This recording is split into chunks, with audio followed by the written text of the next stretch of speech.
حضرت دجال آزاد ہو گیا ہے۔ سمندر کے بیچ ایک پر اسرار جزیرہ، اور وہاں زنجیروں میں قید ایک شخص جو انتظار کر رہا ہے۔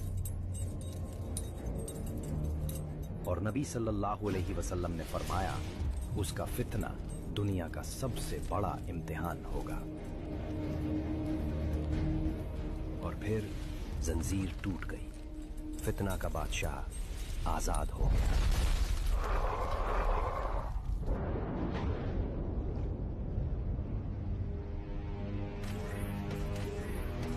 وہ جزیرہ کے قید سے نکلا فتنہ سمندر کی لہروں کی طرح دنیا پر چھا گیا۔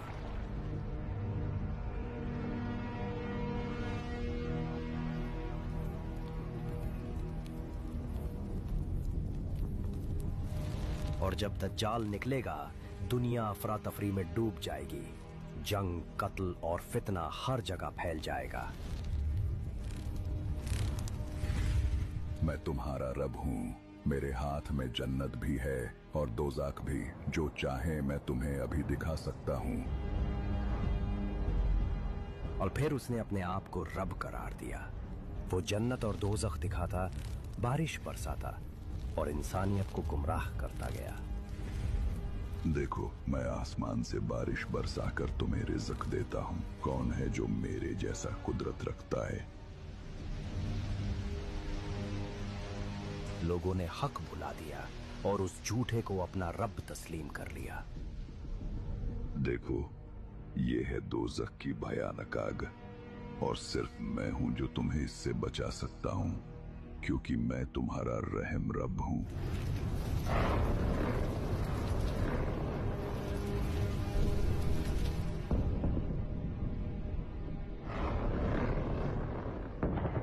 فتنے کی آگ اتنی تیز تھی کہ ہزاروں انسان اس کے وعدوں پر ایمان لے آئے۔ دیکھو، یہ ہے جنت کے حسین باغ، ندیاں بہ رہی ہیں جو صرف میری اطاعت کرنے والوں کی ہے۔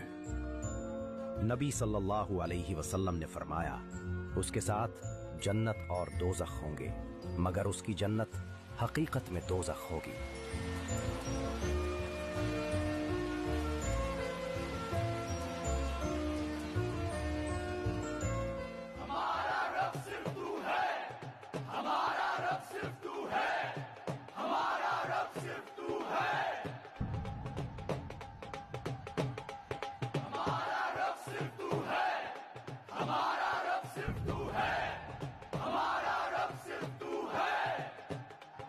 دنیا بھر میں سوال اٹھنے لگے ہیں، اگر یہ شخص واقعی دجال ہے تو کیا اب وہ لمحہ بھی قریب ہے جس کا ذکر نبی نے فرمایا تھا؟ کیا عیسیٰ ابن مریم علیہ السلام بھی جلد نازل ہونے والے ہیں؟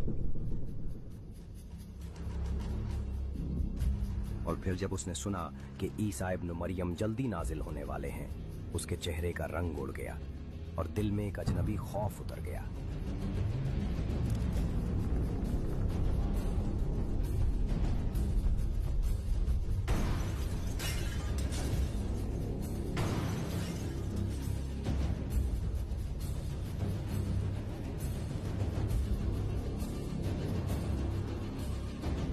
تو سوچ رہا ہے عیسیٰ کے آنے سے میں رک جاؤں گا؟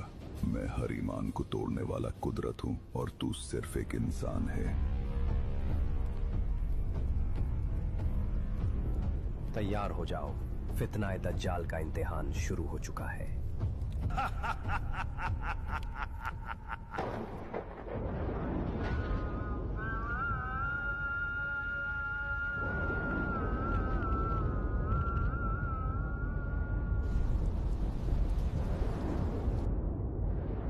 پھر عیسیٰ ابن مریم اترے، سفید چمکتے لباس میں، اور ان کے چہرے سے بوندیں ٹپک رہی تھیں جو موتی کی طرح چمک رہی تھیں۔ حضرت، آپ کی حضوری سے ظلم کا راز ختم ہوگا اور انسانیت کو سچ اور امن ملے گا۔ امام مہدی، جو انسان حق کے راستے پر دنیا کو لے جائے گا، وہی آپ ہیں۔ آئیے نماز ادا کرتے ہیں۔